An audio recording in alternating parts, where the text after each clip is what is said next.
Hello friends, welcome back to our channel R learning classes. तो आज हम देख रहे हैं यूपी टेट की आंसर की किस तरह से। तो आज हम उसी में बीच में देखने वाले हैं इन्वायरमेंटल स्टडीज़ की आंसर की के बारे में। तो चलिए वीडियो स्टार्ट करते हैं। तो सबसे पहला क्वेश्चन ये मेरे पास, मैंने आपको बता चुका हूँ, मेरे पास सी नंबर का सेट है, तो आप अपने अकॉर्डिंग मिला लीजिएगा। चलिए स्टार्ट करते हैं। तो पहला क्वेश्चन आ रहा है, सर्वाधिक जैव विविधता पाई जाती है। एक तरफ हिंदी लिखी है, एक तरफ इंग्लिश लिखी है, आगे सब आपको हिंदी मिलेगी।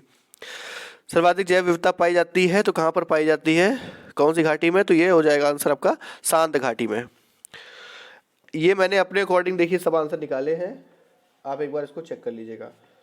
एलपीजी के संदर्भ में क्या गलत गलत पूछा है, यहाँ पर देखिए गलत वाला पूछा है। तो देखिए एक स्वच्छ ईंधन तो बिल्कुल कॉमन सी बात है, एलपीजी आप अपने घर में यूज़ करते हैं। नीली ज्वाला से जलता है, हाँ बिल्कुल जलता है। उच्च उष्मीमान होता है, बिल्कुल होता है। मीथेन उत्सर्जन करने वाला नहीं होता है, ये क्योंकि ये ब्यूटेन ब्यूटेन करता है। ठीक है, तो ऑप्शन नंबर 2 इसका करेक्ट आंसर हो जाएगा। उसके बाद पारिस्थितिकी तंत्र के घटक कौन कौन से हैं? तो पारिस्थितिकी तंत्र के घटक होते हैं उत्पादक, उपभोक्ता और अपघटक। ठीक है, चलिए नेक्स्ट बढ़ते हैं आगे। नेक्स्ट आते हैं, मकर रेखा कहाँ पर पाई जाती है? तो मकर रेखा आपके सबको पता होगा 23rd degree 23rd and half south पाई जाती है। कर्क रेखा ऊपर होती है 23.5 डिग्री नॉर्थ में होती है कर्क रेखा। इकोसिस्टम सर्वप्रथम प्रयोग किसने किया था? तो टॉन्सले, मैंने कितने बार बताया हुआ ये चीज़ें।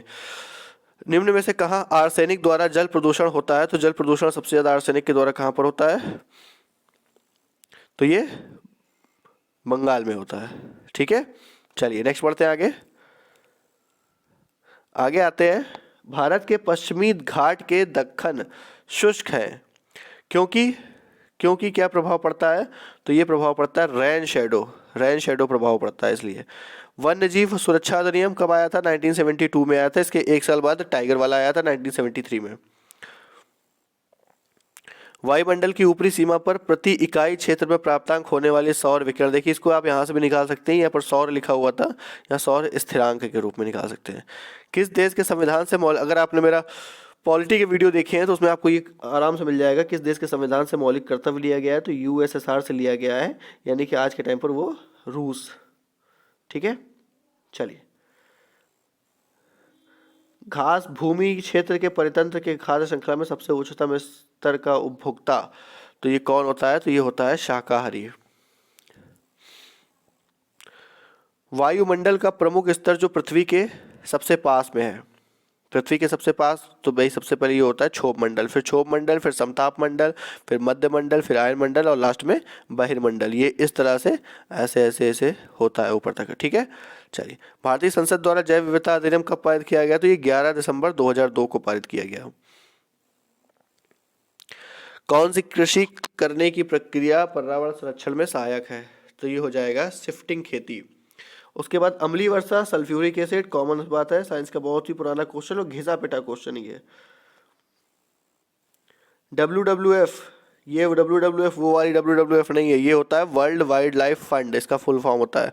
फूलों की घाटी उत्तराखंड में है। भारत में निम्नलिखित में से कौन सी एजेंसी मुख्य रूप से प्रदूषण के मापन से संबंधित, देखिए यहाँ पर प्रदूषण लिखा भी हुआ है, प्रदूषण के मापन से करती है, तो कौन सी? केंद्रीय प्रदूषण नियंत्रण बोर्ड। कोटोपैक्सी एक जागृत ज्वालामुखी है जो अवस्थित है कहाँ पर है ये? तो ये एंडीज पर्वत पर है। तिब्बत की सांगपो नदी भारत में किस नाम से जानी जाती है? तो ये भारत में ब्रह्मपुत्र के नाम से जानी जाती है। ये तिब्बत से स्टार्ट हो। ध्रुव तारा कहाँ पर? ध्रुव तारा को क्या कहा जाता है? उसका नाम दूसरा होता है उत्तरी तारा। प्रोजेक्ट टाइगर, देखिए अभी मैंने थोड़ी देर बताया था वन्य जीव वाले में, उसी में प्रोजेक्ट टाइगर स्टार्ट हुआ था एक साल के बाद 1973 में। कान्हा राष्ट्रीय उद्यान, बहुत ही सिंपल सा क्वेश्चन, मध्य प्रदेश में। लखनऊ समझौता किन दो के मध्य हुआ था?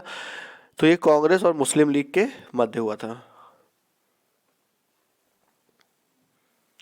जंगली गधों का अभ्यारण्य कहाँ पर है? तो जंगली गधों का अभ्यारण्य है, ये है गुजरात में। कार्बन डेटिंग संदर्भित करता है, तो कार्बन डेटिंग प्राचीन स्थलों में मौजूद हड्डियों का सामग्रियों का आयु मापन। संविधान सभा ने कब राष्ट्रीय गान को अपनाया था? तो ये आपको पता होना चाहिए, कल के दिन अपनाया था, जो कल आने वाला है 24 जनवरी 1950। बायो मैग्निफिकेशन क्या है? तो समय के साथ ऊतक में विषैले पदार्थ की बढ़ती क्षमता, ये उसका बायोलॉजी का क्वेश्चन है। कौन जैव मंडल का अजैविक घटन है? तो जैविक होता है प्रोटीन, बाकी तीनों जैविक होते हैं, फास्फोरस, कवक और मृदा। ग्रीन ब्रिज इंटरनेशनल का मुख्यालय कहाँ पर है? तो ये एम्स्टर्डम में है। ठीक है, तो चलिए अब ईवीएस का यही पर ख़त्म करते हैं। आप अपने आंसर की मिला लीजिएगा, फिर मिलते हैं नेक्स्ट वीडियो में।